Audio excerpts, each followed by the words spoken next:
अगर आप तैयारी शुरू कर रहे हैं तो कंसेप्ट बिल्डिंग पे ध्यान दीजिए। आप एक बार पूरा सिलेबस को कंप्लीट करिए। खुद कर सकते हैं तो ठीक है, नहीं कर सकते हैं तो आप किसी कोचिंग की हेल्प लीजिए। इंग्लिश आपकी कैसी थी स्कूल और कॉलेज में? इंग्लिश मेरी बहुत ही एवरेज थी। मेरे शुरू में जब मैंने कोचिंग ज्वाइन किया था तो मेरे नंबर ही नहीं आते थे, 10-12 नंबर आते थे 50 में से। प्रीवियस ईयर क्वेश्चन पे आपका अगर पकड़ बन गई तो आपका पेपर निकलने से कोई नहीं रोक सकता। 12th में मेरे 62% थे, तो एवरेज स्टूडेंट था मैं। और कॉलेज भी मेरा काफ़ी एवरेज ही गया था। अगर कोई बच्चा 6 से 7 घंटे डेली दे रहा है तो कितना टाइम लग जाएगा पूरा सिलेबस कंप्लीट करने में? हेलो नमस्कार, स्वागत है आप सभी का एक बार फिर से एसएससी फैक्ट्री के इस शानदार प्लेटफॉर्म पर। मेरा नाम अंकित शर्मा और आज के इस टॉपर स्टॉक में हमारे साथ चंद्राकर भाई हैं। एसएससी सीजीएल 2018 से सिलेक्टेड हैं। पहले टीए में वर्किंग थे, फिर 2022 से जीएसटी इंस्पेक्टर सिलेक्टेड है। जैसा कि आप यूनिफॉर्म में देख रहे हो तो आप समझ ही गए होंगे कि जीएसटी इंस्पेक्टर हैं अभी ये।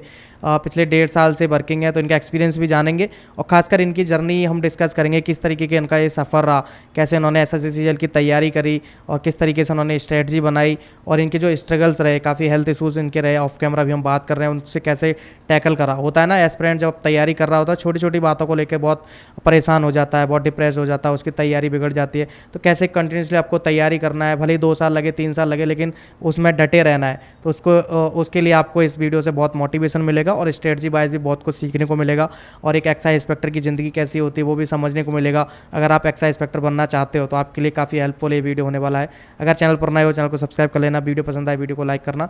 आप सभी लोगों के कोई भी क्वेरीज होते हैं आप हमें डायरेक्ट इंस्टाग्राम पर मैसेज कर सकते हो। बाकी आप हमारे टेलीग्राम से भी जुड़ सकते हो, वहाँ PDF बहुत सारे फ्री मटेरियल्स एस्पिरेंट्स के लिए प्रोवाइड करवाते रहते हैं। तो भाई आपका बहुत बहुत स्वागत है एसएससी फैक्ट्री पर। Thank you. कैसे हो आप? बढ़िया हूँ मैं एकदम, बिल्कुल। ओके, एक बार ना ऑडियंस को अपना इंट्रो दे दीजिए। हेलो दोस्तों, मेरा नाम चंद्राकर सिंह है और मैं अभी इंदौर में पोस्टेड हूँ। मैं एसएससी सीजीएल 2022 से सिलेक्ट हुआ हूँ और मेरा होम टाउन भी इंदौर ही है।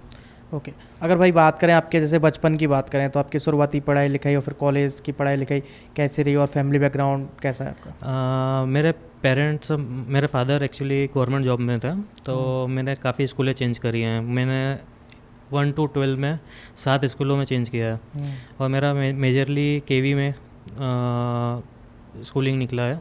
उसके बाद मैंने इंजीनियरिंग करी है फायर एंड सेफ्टी से, वो भी इंदौर से ही करा है। ओके, इसके बाद मुझे हेल्थ इश्यूज़ काफ़ी हो गए थे, तो फिर मैंने एसएससी की तरफ रुख लिया। ओके, अगर मैं जैसे स्कूल कॉलेज की बात करें तो किस तरीके के आप छात्र हुआ करते थे? अगर मैं परसेंटाइल पूछूं, क्योंकि उसी से जज करते कि 10th 12th में कितने परसेंटाइल? एवरेज स्टूडेंट था मैं। 10th में मेरे 80% थे और 12th में मेरे 62% थे, तो एवरेज स्टूडेंट था मैं। और कॉलेज भी मेरा काफ़ी एवरेज ही गया था। आखिरी में प्लेसमेंट ज़रूर हुआ था मेरा, लेकिन दुर्भाग्यवश मैंने ज्वाइन नहीं कर पाया था उसे। ओके ओके, तो आपकी जैसे एसएससी की तैयारी कैसे शुरू हुई? कहाँ से वो ट्रिगर पॉइंट कब आया कि सीरियस आप तैयारी में जुटे? जो मेरा इंजीनियरिंग बैकग्राउंड है तो उसमें काफ़ी थोड़ा हेक्टिक जॉब रहता था। फायर एंड सेफ्टी, आपको रिफाइनरीज में वगैरह में काम करना रहता था, तो हेल्थ इश्यूज़ के कारण मैं उस तरफ जाना नहीं चाहता था। तो 1 साल मैंने प्राइवेट जॉब किया। उसके बाद मैं रास्ते देख रहा था कि मैं और क्या कर सकता हूँ। तो मैंने पहले बैंकिंग के बारे में सोचा था, तो 1-2 महीने बैंकिंग के बारे में बैंकिंग की तैयारी चालू करी। वहीं से मुझे एसएससी सीजीएल के बारे में पता चला कि इसकी जॉब्स ज़्यादा बेटर है बैंकिंग से।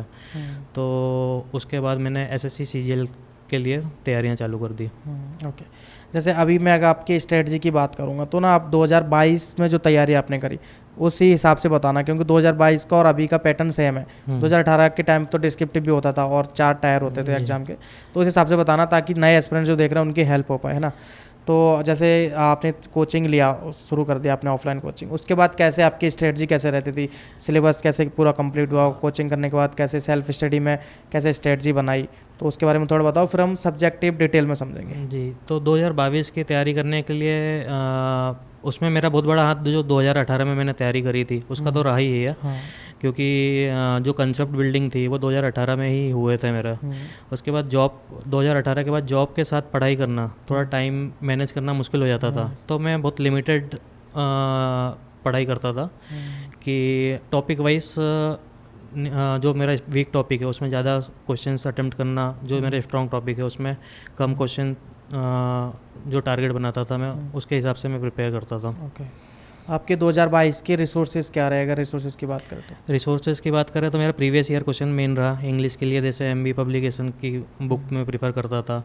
और मैथ्स वगैरह के लिए जो करंटली जो उस साल जो पेपर्स हुए हैं और जो प्रीवियस ईयर मतलब कि अगर 22 की तैयारी कर रहा हूँ मैं तो 21-20 इस पिछले टाइप से 4 साल के पिछले 4 साल के पेपर्स।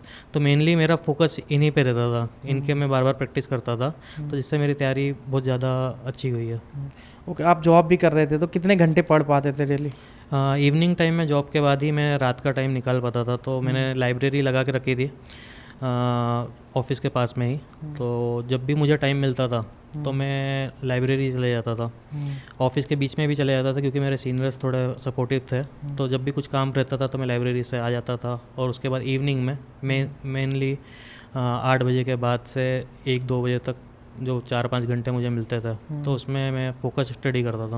ओके, चलिए अभी ना सब्जेक्ट वाइज थोड़ा हम डिटेल में जानते हैं, और आपको उस तरीके से बताना है कि जैसे आपका कोई छोटा भाई पूछ रहा है आपसे कि भैया मैं भी तैयारी करना चाहता हूँ, क्योंकि लोग आपको जब यूनिफॉर्म में देखते होंगे तो काफ़ी ज़्यादा मोटिवेशन उनको मिलता ही है, और आपके पास भी डीएम आते होंगे, और जब कहीं जाते हो तो पूछते भी होंगे, किसी के पेरेंट्स भी पूछते होंगे कि मैं अपने बच्चे को तैयारी करवाना चाह रहा हूँ तो कैसे करनी चाहिए। अगर 2025 वालों के लिए बच्चे सोच रहे हैं तो शुरुआत से बात करें तो कैसा एक रोड मैप उसका हो, 1 साल का या फिर 6 महीने का? सबसे पहले तो हमेशा अगर आप तैयारी शुरू कर रहे हैं तो कंसेप्ट बिल्डिंग पे ध्यान दीजिए। आप एक बार पूरा सिलेबस को कंप्लीट करिए। खुद कर सकते हैं तो ठीक है, नहीं कर सकते हैं तो आप किसी कोचिंग की हेल्प लीजिए। आजकल ऑनलाइन कोचिंग बहुत सारी हैं, तो पहले एक बार आप पूरा सिलेबस को गो थ्रू करिए। उसके बाद आप प्रैक्टिस के लिए प्रीवियस ईयर क्वेश्चन सबसे ज़्यादा ज़रूरी है। प्रीवियस ईयर क्वेश्चन पे आपका अगर पकड़ बन गई तो आपका पेपर निकलने से कोई नहीं रोक सकता। ओके, आप जैसे इंग्लिश आपकी कैसी थी स्कूल और कॉलेज में? इंग्लिश मेरी बहुत ही एवरेज थी। मेरे शुरू में जब मैंने कोचिंग ज्वाइन किया था तो मेरे नंबर ही नहीं आते थे, 10-12 नंबर आते थे 50 में से। तो उसके बाद वही मैंने क्लास उसकी पूरी क्लासेस ली, और उसके बाद पूरा ग्रामर के कंसेप्ट बिल्ड किया, उसके नोट्स बनाए मैंने। उसके बाद मैंने एमबी पब्लिकेशन जो प्रीवियस ईयर क्वेश्चन है वो पूरी बुक 1-2 बार या 3 बार ये सब मैं बार बार लगाते जा रहा था। सिर्फ एक ही बुक को मैं प्रीफर कर रहा था कि उसी को बार बार लगाए, तो उसी से मेरा अच्छा इंग्लिश में काफ़ी अच्छा स्कोर उसी कारण हुआ। ओके, जो बच्चे जैसे आपकी तरह एवरेज इंग्लिश है उनकी, और इंग्लिश से काफ़ी ज़्यादा डरते हैं, तैयारी में आते पहले इंग्लिश को देख के बहुत डर जाते हैं कि यार इंग्लिश में तो 200 वो इंग्लिश पूछी जाती है, तो जैसे शुरुआत कैसे करें, कौन सी किताबें उनको चाहिए, वोकैब कैसे याद करना है, और सेपरेट जैसे ग्रामर का हो गया, रीडिंग सेक्शन भी है उसमें, कैसे पूरा प्रॉपर तैयारी? एक बार ग्रामर के लिए आप नीतू मैडम की बुक है जो केडी कैंपस की आती है, वो बहुत बढ़िया किताब है, तो उससे एक बार कंसेप्ट बिल्डिंग हो गई आपकी। उसके बाद प्रीवियस ईयर जो आप टारगेट बना सकते हैं डेली बेसिस पे भी, मतलब कि 5 रीडिंग कॉम्प्रहेंशन करने हैं, 5 क्लोज टेस्ट करने हैं, कुछ प्रीवियस ईयर की बुकें भी याद करनी है, तो इस टाइप से आप टारगेट्स भी सेट कर सकते हैं। और वैसा भी टारगेट सेट करते हैं कि आप आज दिन भर आपने रीडिंग कॉम्प्रहेंशन किया, अगले दिन आपने क्लोज टेस्ट किया, तो इस टाइप से आप स्ट्रेटेजी बना के, लेकिन उसके पहले आपको एक बार कंसेप्ट तो पूरा एक बार होने चाहिए, और बार बार उसको रिवीजन के लिए एक आपके पास नोट्स होने चाहिए उसके लिए। अगर कोई बच्चा 6 से 7 घंटे डेली दे रहा है तो कितना टाइम लग जाएगा पूरा सिलेबस कंप्लीट करने में? फ्रॉम द स्टार्ट अगर वो कर रहा है तो 4 से 5 महीने तो उसे लग जाएंगे। पूरा इंग्लिश का भी है, मैथ्स भी है, और कंप्यूटर भी ऐड हो गया है, जीएस भी है, और रीजनिंग भी है, तो इसमें कम से कम तो 4-5 महीने तो मिनिमम लगेंगे आपको, अगर आप इतना 6-7 घंटे आप डेली का दे रहे हैं अच्छे से कंसेप्ट बिल्ड करने के लिए। ओके, तो जब आप तैयारी कर रहे थे तो नोट्स बनाने की क्या स्ट्रेटजी थी, कैसे नोट्स बनाते थे? जब स्टार्टिंग में जब शुरुआत करी थी मैंने तैयारी की, तो मैं पूरे नोट्स बनाता था। जैसे इंग्लिश के हो गए तो टॉपिक वाइज नाउन प्रोनाउन वगैरह इस टाइप से, और मैथ्स में भी जो वैरायटी ऑफ क्वेश्चंस रहते थे तो उसके भी नोट्स बनाए थे मैंने कि कितने टाइप के क्वेश्चंस आते हैं उसमें, तो उसको मैं रिवाइज़ करता था बार बार। लेकिन फिर जब एक बार आपके नोट्स बार बार तैयारी आपने कर ली अच्छे से, कंसेप्ट बिल्ड हो गए आपके, उसके बाद आपको इतनी नोट्स की ज़रूरत पड़ती नहीं है। एक बार बीच में आपने कभी रिवाइज़ कर लिया तो उसके बाद आपको प्रैक्टिस की ज़रूरत पड़ती है, तो प्रैक्टिस ही मेन रहती है। प्रीवियस ईयर क्वेश्चंस सबसे बेस्ट ऑप्शन है प्रैक्टिस करने के लिए। ओके, रिवीजन कैसे करते थे? क्योंकि रिवीजन करने में बहुत दिक्कत आती है, एक बार सिलेबस कंप्लीट हो गया फिर से भूल जा रहे हैं, शुरू से फिर से कर रहे हैं, तो वो हाँ। साइकिल में फंस जाते हैं। रिवीजन करने के लिए मेरा वो था मॉक टेस्ट में देता था। मॉक टेस्ट में जो उसका एनालिसिस करता था, उसमें जो वीक टॉपिक है मेरा, तो उसका रिवीजन करता था मैं। फिर वापस से मॉक टेस्ट दिया मैंने, तो अगर वो वीक अगर स्ट्रांग नहीं हुआ तो फिर से रिवीजन करता था। तो इस तरीके से रिवीजन, आपके मॉक टेस्ट में नंबर भी बढ़ेंगे और आपका रिवीजन भी होते जाएगा। ओके, चलिए अभी जैसे फ्रेश स्टूडेंट है और 4-5 सब्जेक्ट है, अगर तैयारी उसने शुरू कर दी, ठीक है, तो उन 4-5 सब्जेक्ट की कैसे वो डेली स्ट्रेटजी बनाए, या फिर आपने कैसे करा था? डेली आप सारे सब्जेक्ट टच करते थे, या फिर जैसे बोला कि 2 महीने सिर्फ मैथ करूँगा, फिर मैं रीजनिंग उठाऊँगा, फिर बाकी टाइम इंग्लिश करूँगा, या फिर कैसे बनाया था सर? नहीं नहीं, वो शुरू में ही आपको है ना, थोड़ा थोड़ा टाइम आपको सारे सब्जेक्ट्स को देना पड़ता है। आपको जैसे किसी किसी का रीजनिंग बहुत स्ट्रांग रहता है तो रीजनिंग में टाइम कम दे दे, और किसी का मैथ्स स्ट्रांग है तो मैथ्स में टाइम कम दे दे। जो वीक और जो सब्जेक्ट वीक है उसमें अपना टाइम थोड़ा बढ़ा ले, लेकिन टाइम तो आपको सबको देना पड़ेगा बराबर, नहीं तो ये होगा कि आप कुछ टाइम तक मैथ्स ही पढ़ते रहेंगे, इंग्लिश के सारे कंसेप्ट भूल जाएंगे। तो आप बराबर टाइम देंगे तो उससे आपको ज़्यादा फ़ायदा होएगा। ओके, मॉक टेस्ट की क्या स्ट्रेटजी होती थी आपकी? मॉक टेस्ट का स्ट्रेटेजी यही रहती थी कि आप मॉक टेस्ट दीजिए, उसका एनालिसिस कीजिए, और एनालिसिस अगर आपने नहीं किया मॉक टेस्ट का तो फिर मॉक टेस्ट का इतना मेरे हिसाब से मतलब नहीं रह जाएगा। एनालिसिस से ये होगा कि आपको पता चलेगा आपके स्ट्रॉन्ग टॉपिक्स क्या हैं और वीक टॉपिक्स क्या हैं, तो उससे आपको ये पता चलेगा कि आपको अब काम कहाँ करना है। तो आपने अगर वापस से उसको वीक टॉपिक पे काम किया तो अगले मॉक टेस्ट में आपके नंबर बढ़ेंगे। ओके, चलिए ये तो मैंने बात करी कि क्या करना चाहिए, अब बात करते हैं कि क्या नहीं करना चाहिए तैयारी के दौरान। जैसे बहुत सारे आपके फ्रेंड भी होंगे जो उस टाइम तैयारी कर रहे होंगे, या फिर जिनको आप जानते होंगे नॉर्मली, या फिर अभी भी बहुत सारे बच्चे तैयारी कर रहे हैं, 4 साल हो गए, 5 साल, उनका सिलेक्शन कहीं नहीं हो रहा। तो आपने भी ऑब्जर्व करा होगा, आप यहाँ पे जैसे भंवर कुआं में अभी बैठे हैं, यहाँ इतनी भीड़ है बच्चों की, मुखर्जी नगर में मैं वहाँ रहता हूँ, वहाँ भी बहुत भीड़ है बच्चों की। तो आपको क्या लगता है कि मेजर ऐसी क्या गलतियाँ बच्चे कर रहे होते हैं, चाहे वो एसएससी सीजीएल तैयारी की बात करें या फिर और भी एग्जाम कोई भी तैयारी कर रहा है, क्या ऐसी गलतियाँ हैं जो उन गलतियों से उसको बचना चाहिए? मेन तो उनको सीरियस होना चाहिए एग्ज़ाम के प्रति। अगर वो सीरियस नहीं है, सिर्फ यहाँ पे टाइम पास करने के लिए आए हैं, तो फिर मुश्किल हो जाता है। अगर सीरियस हैं वो, तो वो उनको पता रहता है कि मुझे और क्या आगे क्या करना चाहिए, क्या गलती कर रहा हूँ मैं, तो ये चीज़ें अपने एनालिसिस आपका खुद का कर पाते हैं वो। और बाकी तो डिस्ट्रैक्शंस तो बहुत सारे हैं, तो आपको उनसे थोड़ा सा बचना, थोड़ा फ्रेंड्स को भी टाइम दीजिए, अपनी पढ़ाई को भी टाइम दीजिए, तो ऐसे निकल जाता है। लेकिन अगर आप सिर्फ टाइम पास के उससे कर रहे हैं तो फिर मुश्किल हो जाता है। थोड़ा सीरियस लेना पड़ेगा। सीरियस आपको इस एग्ज़ाम को सीरियस लेना पड़ेगा थोड़ा सा। सोशल मीडिया के बारे में क्या सोचते हो? जैसे उस टाइम 2018 के टाइम में तो बहुत कम था ये, अभी तो ऑनलाइन ही सारी पढ़ाई हो रही है, तो सोशल मीडिया से कैसे बचें, कैसे उसका सही से यूज़ करें? ये तो वही बात हो गई, सीरियस हैं अगर आप तो आप सोशल मीडिया का आप कम यूज़ करेंगे, और अगर आप सीरियस नहीं है तो आप दिन भर रील्स घुमाते रहेंगे, सही है ना। ओके, जैसे आपके स्ट्रगल की बात करें तो आपका, जैसे हमने अभी डिस्कस करा था कि काफ़ी सीरियस हेल्थ इश्यूज़ भी आपके उस दौरान रहे तैयारी के दौरान, तो कैसे उन चीज़ों से आपने टैकल करा, और उस टाइम कैसे सोचते थे चीज़ों को लेकर, सारी जो आपके सराउंडिंग में चीज़ें चल रही थी कि अभी आगे कैसे तैयारी करनी है, कैसे आगे बढ़ना है, कैसे अपने आप को मोटिवेटेड रखा आपने? तैयारी के टाइम पे मेरे साथ ये दिक्कत हुई थी कि पूरे साल भर में मुझे कम से कम 10-12 बार हॉस्पिटलाइज होना पड़ता था। तो बीच में तैयारी का जो फ्लो रहता है वो कई बार टूट जाता था, और दिन भर में आप 8 घंटे पढ़ना चाहते हैं लेकिन आपकी सिर्फ 3 घंटे पढ़ाई हो पा रही है। इस टाइप के काफ़ी जो बैरियर्स आते हैं पढ़ाई में वो आए हैं, और काफ़ी बार मेरी बीच एग्ज़ाम में, मेंस एग्ज़ाम देते देते भी तबीयत ख़राब हुई है। तो इसके कारण थोड़ा सा डिले हुआ चीज़ें। जैसे मेरी जो ड्रीम पोस्ट है 2022 में मिली है मुझे, वो जल्दी मिल सकती थी, लेकिन देर आए दुरुस्त आए। ओके, जो बच्चों का बैकग्राउंड इतना अच्छा नहीं रहा है, शुरुआती उनकी पढ़ाई लिखाई बहुत बेसिक गांव से हुई है और ग्रेजुएशन भी बहुत नॉर्मल कर लिया, वो बच्चे ना, जैसे आपने बीटेक करा या फिर और भी बहुत सारे बच्चे, तो उनसे ऐसा होता है कि यार इस एग्ज़ाम में ना बहुत इंटेलिजेंट बच्चे होते हैं वही सिलेक्ट होते हैं, बीटेक वाले ही ज़्यादा सिलेक्ट होते हैं, फिर जिनका पहले से स्ट्रॉन्ग बैकग्राउंड है वही सिलेक्ट होते हैं। तो ऐसे बच्चों के लिए आप क्या बोलोगे? ऐसा तो बिल्कुल भी नहीं है, क्योंकि मेरे काफ़ी फ्रेंड्स हैं जो अलग अलग बैकग्राउंड से थे, बीए से थे, कोई किसी टाइप से ग्रेजुएशन कंप्लीट करी थी और वो आज अच्छी पोजीशंस पे हैं। तो उसका बैकग्राउंड से कोई लेना देना नहीं है। अभी आप क्या कर रहे हैं, आप तैयारी कैसे कर रहे हैं, आप कितना सीरियस हैं, आप कितना टाइम दे रहे हैं, पढ़ाई में, और क्या सही स्ट्रेटेजी से पढ़ाई कर रहे हैं कि नहीं कर रहे हैं, इस पे आपकी चीज़ें डिपेंड होएगी। तो आपका कितना भी पहले का बेस कमज़ोर रहा हो, लेकिन अभी आप टाइम देंगे तो ज़रूर आप सक्सेस आपको मिलेगी।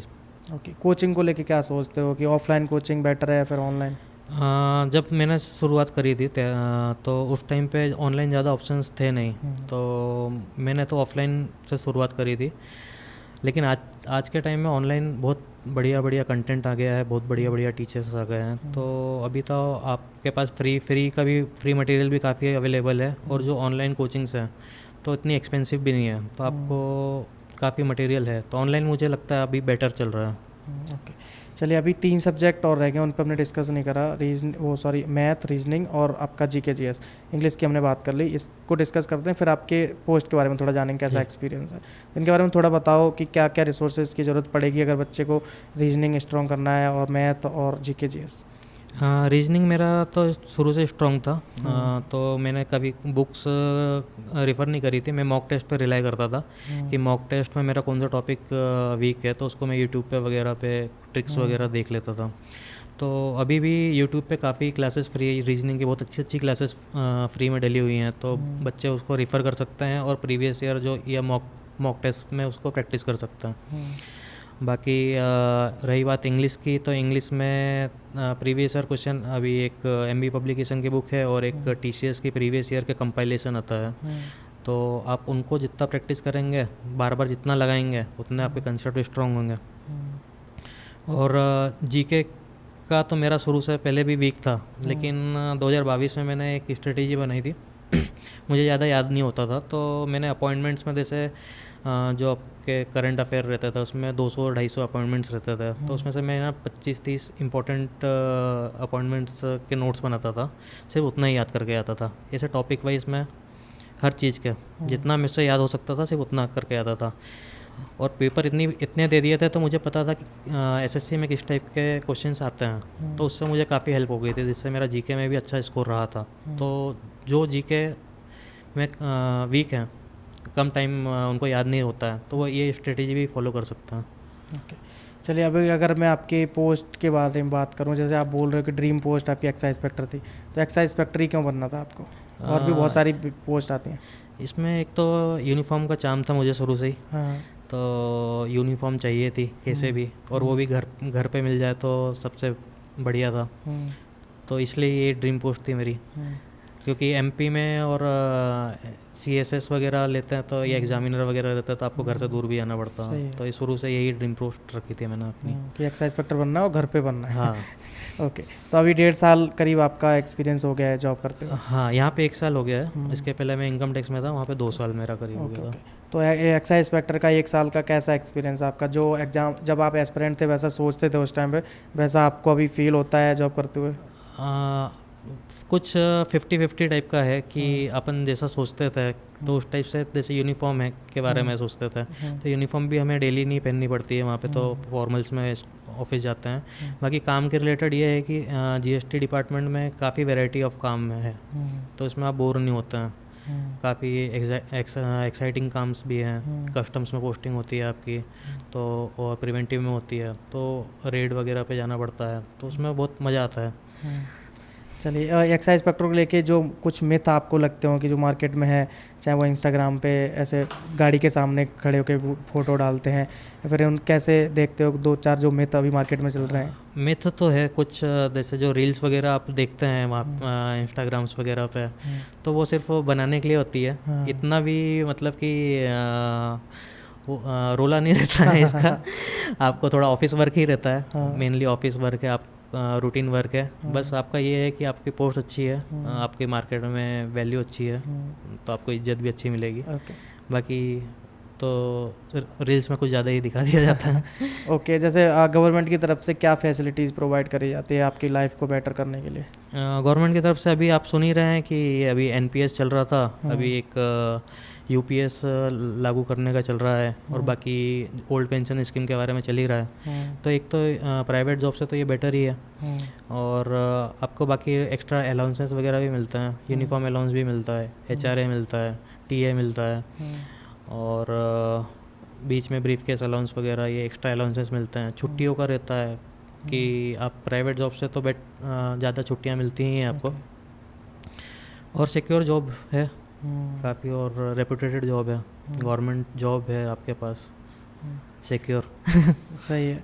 तो जो एस्पिरेंट तैयारी 2025 की कर रहे हैं, या फिर 2024 वाले अभी प्रीलिम्स देंगे, फिर मेंस होगा, प्रीलिम्स तो आने वाला है, तो 2024 वालों के लिए अभी आप क्या बोलोगे कि इतना नज़दीक एग्जाम है, किन किन चीज़ों पर ध्यान रखना है? 24 वालों को तो मैं बोलूँगा कि दिन में आप 2 मॉक तो दीजिए कम से कम, एग्ज़ाम के 2-3 दिन पहले तक। तो उससे आपका क्या होगा कि टाइम मैनेजमेंट जो आपका है पेपर में वो इम्प्रूव होगा, और आपको कॉन्फिडेंस भी आएगा। बाकी 2025 वाले हैं तो उनके पास काफ़ी अभी समय है, तो अब अगर आपका कंसेप्ट अभी अच्छे तैयार नहीं हुए हैं तो आप कंसेप्ट बिल्डिंग पे काम कीजिए, उसके बाद आप प्रैक्टिस करिए। और जैसे अगर आपका सिलेबस 70% के अबव कंप्लीट हो जाता है तो मॉक टेस्ट देना शुरू कर दीजिए आप। मॉक टेस्ट सबसे ज़रूरी है एग्ज़ाम के लिए। आपको याद है आपने कितने मॉक टेस्ट लगाए थे? एक नंबर तो मैंने ध्यान नहीं रखे हैं, लेकिन मैंने भी काफ़ी लगाए थे, 100 तो लगाए थे मैंने भी। ओके। इसमें ना एक एक्साइज स्पेक्ट्रम में रेड का काफ़ी होता है कि रेड करने जाते हैं, तो वो एक्सपीरियंस हुआ है अभी आपका? हाँ, मेरा हुआ है। काफ़ी अच्छा भी है और काफ़ी हेक्टिक भी रहता है। कभी कभी रात भर आपको वहीं पे रहना पड़ता है, खाने का अते पते नहीं रहते हैं कुछ भी। बाकी एक्सपीरियंस ऐसा रेड में जो आप मूवीज़ में देखते हैं तो थोड़ा थोड़ा रहता है। मतलब आपको शुरू शुरू में तो बहुत अच्छा लगता है, मज़े भी आते हैं, तो काफ़ी अगर मज़ा आएगा ये जॉब में आपको। ओके। ट्रेनिंग के बारे में थोड़ा बताओ, ट्रेनिंग पीरियड कैसा था, क्या क्या एक्टिविटीज़ वहाँ होती थी? ट्रेनिंग पीरियड हमारा 100 डेज़ का था, तो काफ़ी अच्छा था हमारा ट्रेनिंग पीरियड। क्लासरूम्स लगते थे हमको, जो हमारे एक्ट है, GST एक्ट वगैरह, इनकी क्लासेस लगती थी। उसमें अलग अलग एक्टिविटीज़ भी होती थी। हमेशा हमारा last lecture extra curriculum activities का रहता था, जिसमें कभी डांस सिखा रहे हैं, कभी योगा सिखा रहे हैं, या ड्रामा सिखा रहे हैं। उसके बीच में आपके 2 वीक्स की पुलिस ट्रेनिंग भी होती है, उसमें आपको बहुत मज़ा आएगा। उसमें आपको सुबह 5 बजे से लेकर रात के 9 बजे तक एकदम परेड वगैरह और गन्स वगैरह के बारे में आपको जानने का मिलेगा। उसमें काफ़ी बढ़िया मज़ा आएगा आपको। 3 महीने की जो ट्रेनिंग होती है तो वो आपके लाइफ टाइम मेमोरी हो जाती है। गन्स चलाने को मिलते हैं वहाँ? हाँ, फायरिंग करवाते हैं आपको। कौन से गन्स होते हैं? आपको मॉक ड्रिल तो सारी गन्स की करवाते हैं, जो बड़ी गन्स भी रहती हैं, छोटी गन्स भी रहती है, AKM हो गई और SLR हो गई। बाकी जो फायरिंग होती है, जो आपकी सर्विस रिवॉल्वर होती है और एक पिस्टल होती है, तो पिस्टल और रिवॉल्वर की आपको रेंज फायरिंग करवाते हैं। बाकी सबका मॉक ड्रिल करवाते हैं आपको, ओपन करना, क्लोज़ करना, बाकी चीज़ें। तो रेगुलर बेसिस पे आपको गन प्रोवाइड करी जाती है? अब ये चीज़ें बंद हो गई हैं। कस्टम्स में ज़रूर है, कभी स्पेशल केस में आपको प्रोवाइड की जाती है। बाकी अभी आपको तो GST में अभी इसका कोई काम नहीं रह गया। ओके, चलिए लगभग हमने सारी बातें कर ही ली हैं, लेकिन फिर भी आपको लगता है कि कुछ बातें पूछना मैं भूल गया, या फिर आपको लगता है कि एस्पिरेंट तक ये बातें पहुंचनी चाहिए, या फिर लास्ट में उनको क्या, इस इंटरव्यू के लास्ट में क्या मैसेज दोगे? क्या आपके मतलब विचार है लास्ट में बताने के लिए कि जो बच्चे आपको देख के, यूनिफॉर्म में देख के मोटिवेशन ले रहे हैं कि भैया के जैसे मुझे भी बनना है, तो क्या बोलोगे आखिरी में? मैं तो ये कहना चाहूँगा कि जो भी आप तैयारी कर रहे हैं तो आप तैयारी के प्रति सीरियस रहिए और ईमानदारी से तैयारी करिए, तो आपको सक्सेस ज़रूर मिलेगी। Okay, thank you so much. काफ़ी अच्छा लगा आपसे बात करके। आप आए यहाँ पे, अपना कीमती समय दिया। आई होप साथियों आपको भी बहुत कुछ सीखने को मिला होगा। जिस तरीके से भाई ने अपने एक्सपीरियंस के बारे में बताया, अपनी स्ट्रेटजी बताई कि किस तरीके से वो तैयारी करते थे, और बहुत सी ऐसी बातें बताई जो आपकी इस तैयारी में हेल्पफुल रहेंगी। तो यहाँ तक वीडियो देखें, thank you so much, bye bye and take care.